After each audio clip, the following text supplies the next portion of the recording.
His name is Jay St. Clair, and he joins us on the show on this Friday edition. Hello, Jay. Hey, man. How you doing, buddy? I'm great. Jay, the bigger question is, how are you? You know, if I were any better, I would be Juan Pablo Montoya. Huh. Now, see, I would have spent a month of Sundays guessing, and I never would have come up with that one. What's going on in his world? Well, he will be driving in the Cup race this weekend at Watkins Glen. Oh, okay. All right. And for those who don't know, Juan Pablo Montoya is a world-class race car driver. He won the Indianapolis 500 twice. He, I think, was a Formula One champion. But he came over and tried NASCAR for several years. He won 2 races. Mm-hmm. Mm-hmm. And it's tough. It's tough. It is. So it'll be fun. You know, he's coming up, and you know who hired him to drive his car? I do not. Michael Jordan. Who's he replacing? Oh, it's an extra car. Oh, okay. So they're throwing an extra car on the. Oh, okay. I like it. I dig that. That's pretty cool. Do you know now? This is a little. I'm asking a deep dive question, Jay. But I know I'm into it and you're into it. And for those listening who are into racing, open wheel or otherwise, NASCAR, has Michael Jordan come to his company, have they come to a conclusion about that? Because they were refusing to sign their charter, weren't they? I don't think they signed it yet. So I don't, there's not been a lot of press about the details of that stuff, man. Mm-hmm. I mean, they're going to get the race this weekend. I guess the deal is really for next year. So now there's not been any announcement that an agreement has been reached with his team in NASCAR. But it's all very kind of cloak and dagger. And so, there's a lot of money involved. I think those charters are worth like $30 million. And they got 2 of them. So, no, it's still up in the air. Well, I'm very curious to see what happens from this. And I have not studied this. I've not dug deep on it, but I saw it last week. And I thought to myself, well, this is interesting because NASCAR is they pride themselves on being the judge, jury, and executioner when it comes to their rules and how they do their business, right? Right. Exactly. It's their show. No, it's their show. It's their show. But it's a little different with Jordan's brand because they have worked, and I'm just going to say that they have worked to diversify the listening and viewing audience of their product. No question about it. They're going to Mexico next year. Yeah, that's right. And Michael Jordan is a big part of that. And so I think if this were Rick Hendrick complaining about a charter, it'd be one thing. And I'm not saying that Jordan has more power or more ability to change things than anybody else, but it's just a different dynamic considering how they've attempted to get younger and different types of eyeballs on the product that they present. No, it's very well said. I was not clever enough to think about that. You said that exactly right. It's the whole calculus is different. Can I ask a confused listener question real quick? Yeah. What is a racing charter? Oh, well, I guess we need to back up, Jay. Explain racing charters to folks who don't know. Yeah, so what NASCAR did a few years ago is they came up with this idea of charter systems to compete in the Cup Series, the highest level of the sport. You must have a charter, and you have to buy that. And I think NASCAR sold them originally, I don't know, let's say $5 million, Bill. Well, there is a limited number. There's 38 of them. And so the price is going up, and teams can sell them to other teams. Tony Stewart is disbanding his team, and he has a couple of charters for sale. He's going to get $60 million. Well, NASCAR rewrote the charter agreement, and, they hadn't really given the details about that. I can guarantee you what it involves, though, Bill. I have zero doubt about this. It involves money. It involves Benjamins. And probably more Benjamins going to NASCAR than the owners. And so a lot of them were upset about it. But if they want to play in the game, they have to sign the deal. So this effectively limits how many teams they can have in the system? And how the money is divided between NASCAR and the teams. Yes, you have to have a charter to get in, even into a race. But then once you get there, the charter decides how the money is split up. That sounds like some socialism to me. Well, and I wanted to ask Jay just generally what he thought of the charter system, because I haven't thought that deeply about it, Jay. I admit that, but as we talk about it, I don't think I like it. I think it takes away from. I mean, Jimmy Smut Means is a name that old school racing fans might recall. You introduced me to Jimmy Smut Means. Well, we had him on the radio. We got him. That's right. And I guess, would a charter be comparable to being the owner of an NFL team, that you have to abide by the rules of the NFL and the league itself? Actually, that's a perfect analogy. You can't just start a football team, Bill, and then say, okay, I'm in the NFL. Schedule me in. No, you have to be let in by the NFL. Mm-hmm. And you either do that by buying somebody else's team or getting the NFL's permission to start a new team. You can't just show up with a team and say, okay, I'm here to play in the NFL. Put me on the schedule. So if NASCAR wants to increase the size of the teams, they just say, hey, we got a couple more charters to sell. Yep. Well, there was a time. Why did they shrink the field, JT? I mean, wasn't it 43 for a little bit? Yeah, the market shrank. I mean, just look at the grandstands, man. Mm-hmm. The car count went down. Right. For the longest time, they had 42. There were 42 spots plus a past champions provisional, but they didn't reduce it. The cars quit showing up. You remember the way that first started with the start in park. Well, yeah, but I mean, if I have to cut a check for $25 million to be, isn't that kind of a? I mean, that entire concept is going to lead to fewer cars to begin with, wouldn't it? Right. I would think. But what I'm saying is the fewer cars came first. And so then NASCAR said, oh, okay, well, if we're not going to have 42 cars anymore, we only got 38, then, it's not working. We need to do something different. And they, together with the team, somehow thought this charter thing would work, because now the teams have something that's valuable, they can sell.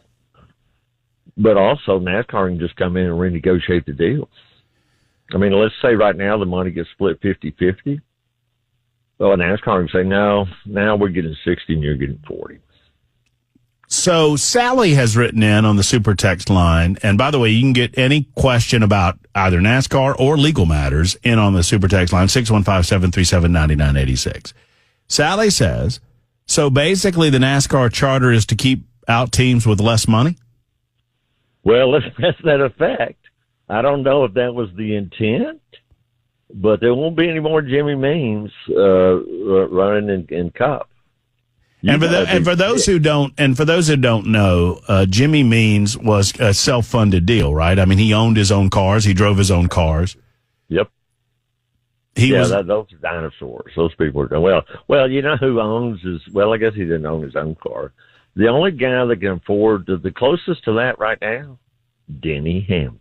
Mm-hmm. Right. I mean, because he has partial ownership of the Michael Jordan racing team. He drives for Gibbs. It's a little confusing. He still drives for Joe Gibbs, but he owns his own team. And what is it? 2311 Racing, I guess it is. But here's the view from 50,000 feet. The appeal of NASCAR is shrinking. Their market share is shrinking.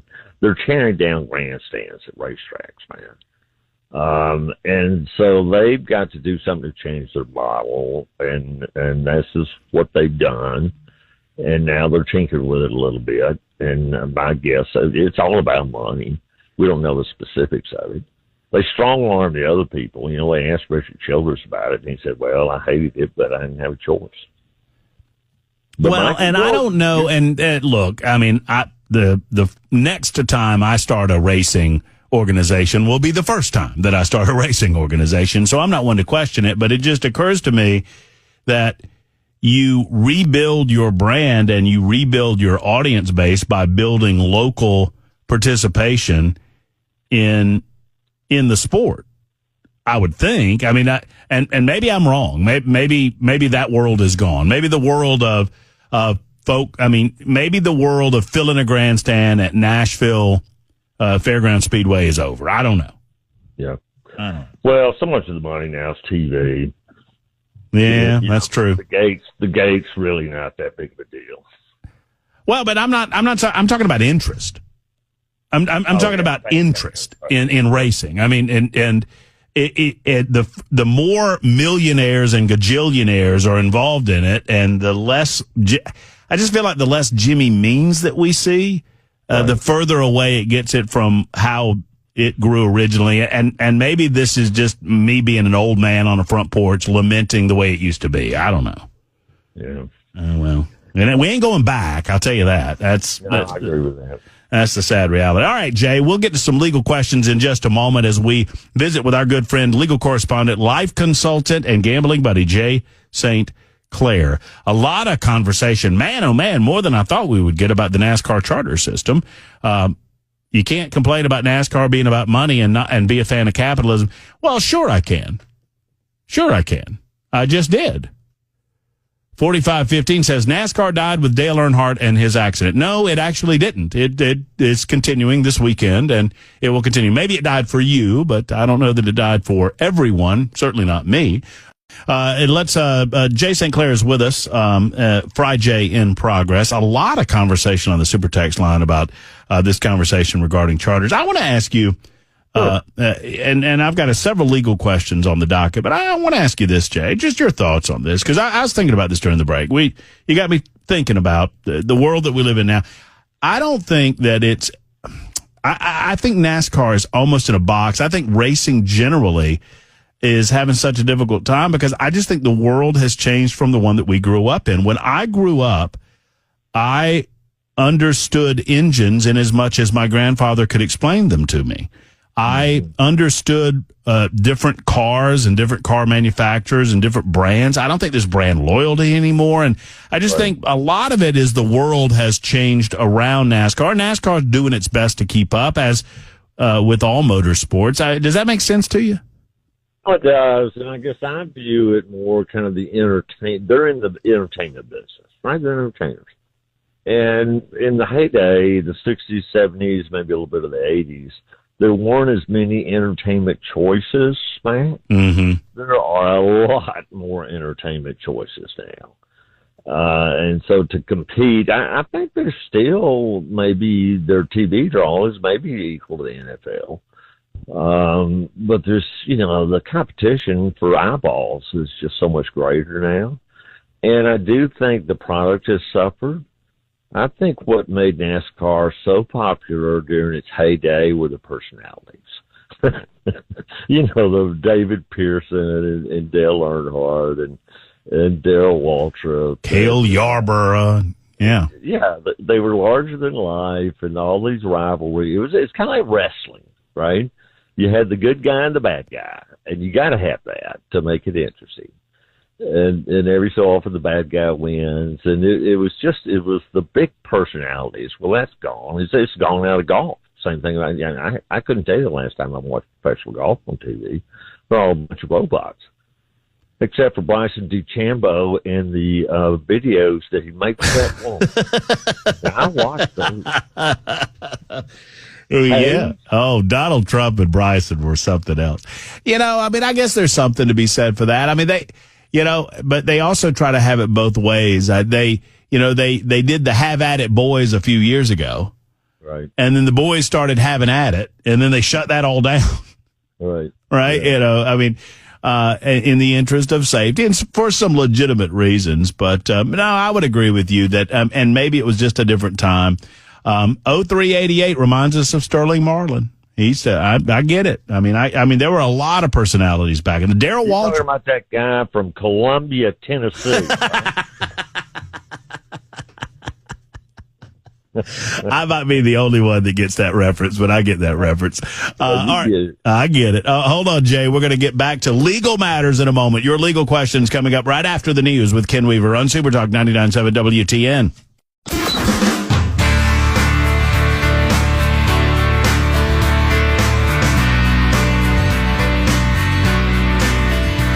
It's funny, the memories that you have as a child versus the reality of understanding what was really going on as an adult.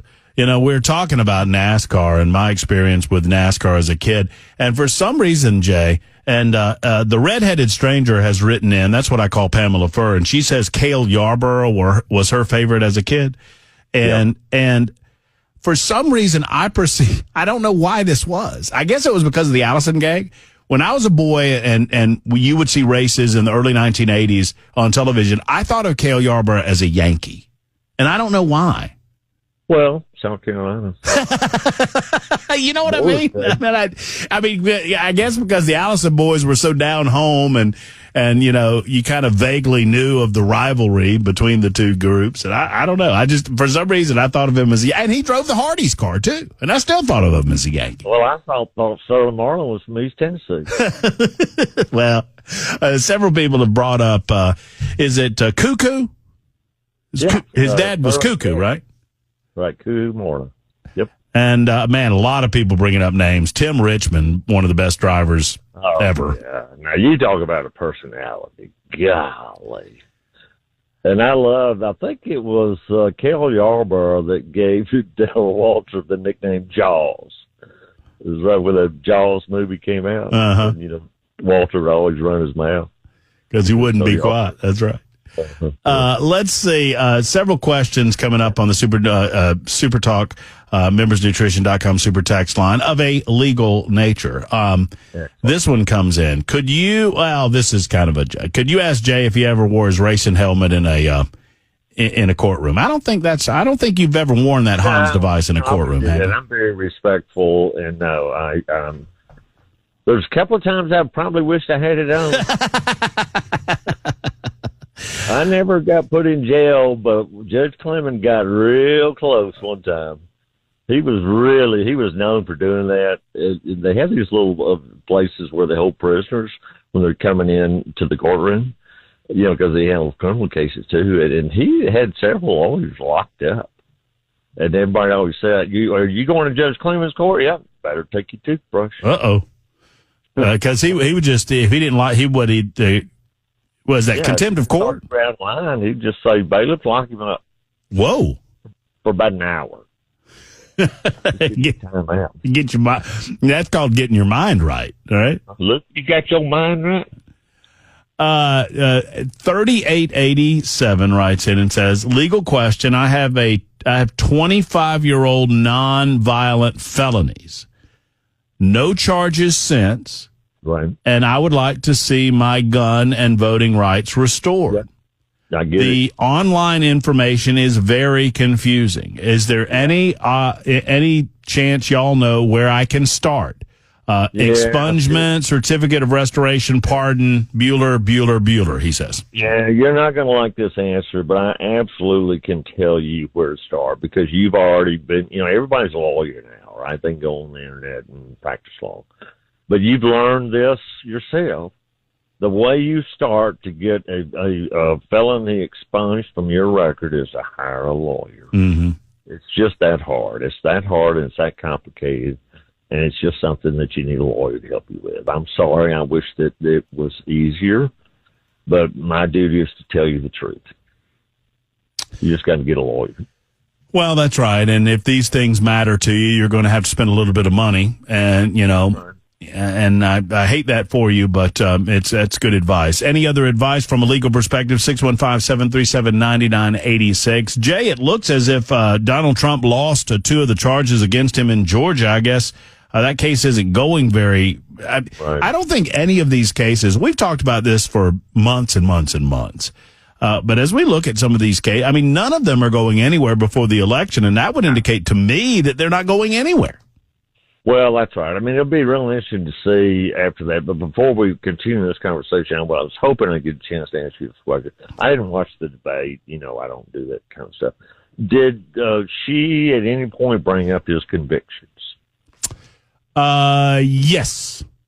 Okay. She brought up the felony convictions. Yes. Okay. No, I just wondered, but didn't make a big deal about it. I mean, I think they're learning that all that is really kind of backfired on them. Yeah. I mean, I think if my memory serves me correctly, and I was watching with a group of about 300 people, so it's a little bit difficult for me to say, but I think I remember that correctly, that she she did bring up the fact that he had 34 convictions again, but it was only once, and they didn't really harp on it that much because I think you're right, Jay. I think that has kind of boomeranged on them.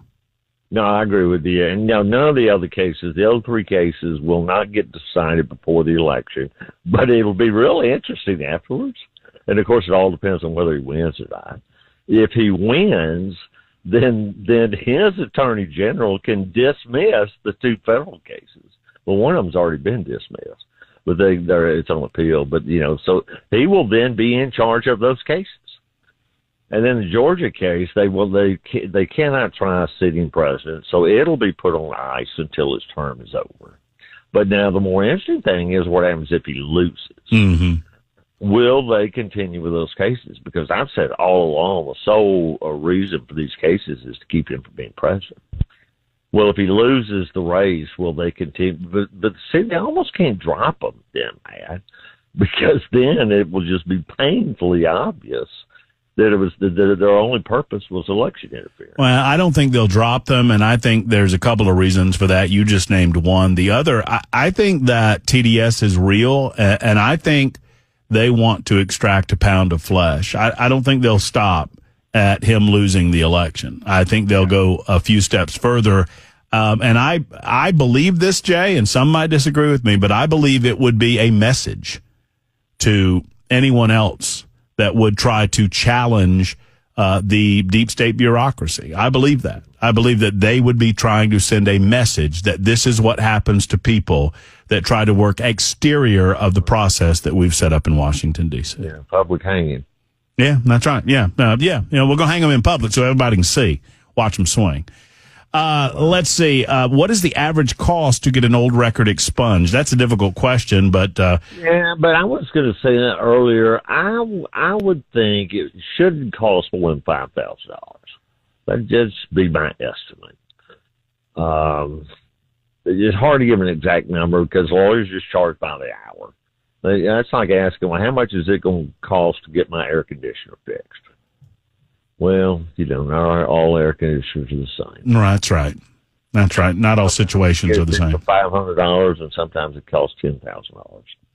But the budget, if I were going into that, the budget I would set for that is $5,000. Here's the way I ought to be saying this. Would it be worth $5,000 for you to get that done? If it wouldn't be worth $5,000, then I wouldn't hire a lawyer to do it.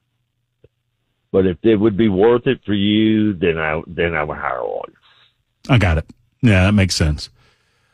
2305 writes in, legal question for Jay. I want to start my own business in the same industry that I'm employed in, and I have a non-compete. Mm-hmm. And that's it. I guess what they're asking is, are they going to be in violation? Does it matter the specific terms of the non-compete, I would guess? No, it would, but you will almost certainly be in violation of the non-compete. I'd have to look at the document, but I suspect the document prevents you from engaging in the same industry, maybe within the same geographic area.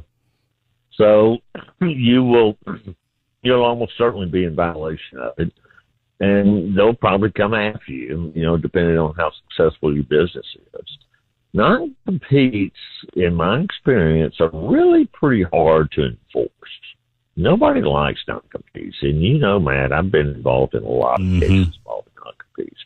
The problem is it's expensive to fight back. I mean, you can very quickly get $50,000, very quickly, because a lot of it is done on a compressed time frame. But I look at the agreement, but I'd be shocked. I mean, if the agreement doesn't prevent you from doing that, then they have a really crappy lawyer. We've still got this Federal Trade Commission rule floating around out there. It's been enjoined, and so I don't think it's going to take effect, right away. But that's something you're going to have to deal with. The fact that you're doing a startup company as opposed to joining an already existing competitor makes no difference. Makes no difference at all. If that's your question, it makes no difference. Because if you're competing, you're competing. Whether it's with a currently existing competitor or a company that you started. Well, it has been my experience regarding non-competes, particularly in our industry in the radio business, but more broadly, that while they oftentimes can be defeated in a court, like you said, Jay, it's expensive to do that. And more often than not, it prevents other companies from approaching you to begin with. That's exactly right. There is a interim effect. I always like to use a little Latin here around. And it just kind of terrorizes people, and companies don't want to. Mm-hmm. I get calls like that a lot, man. People will send me a non-compete and say, hey, we're thinking about hiring this guy, but he's got a non-compete. Take a look at it and tell me what you think.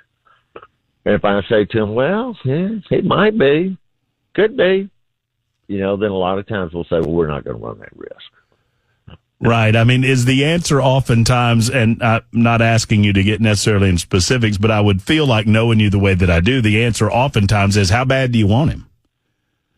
Or her, well, that's right? I'll say, yeah, there is a risk here, but if this guy is bringing you $1 million worth of business, then that may be a risk you're willing to bear. Right. Although I'll tell you this, I was sent, this happened to me one time. Somebody sent me a non-compete or issue about it, and said, what do you think? And I wrote them back and said, I've been practicing all 40 years, man. Lawyers are very risk averse, right? We don't want to be proven wrong. And so it's the easy thing to do is to say, yeah, you might lose. This is the only time in my 40-year career, man, where I wrote back to this person and said, this is a clean kill. You have 0% chance of losing this case. I've never said that before, probably never say it again, but I did, and that case was not even filed. Pretty good. All right, final question for you. I own not me, but this is 1148 talking. I own an auto body shop. After completing repairs for a claimant that was hit by the other at-fault driver, the at-fault driver's insurance did not pay for all of the repairs.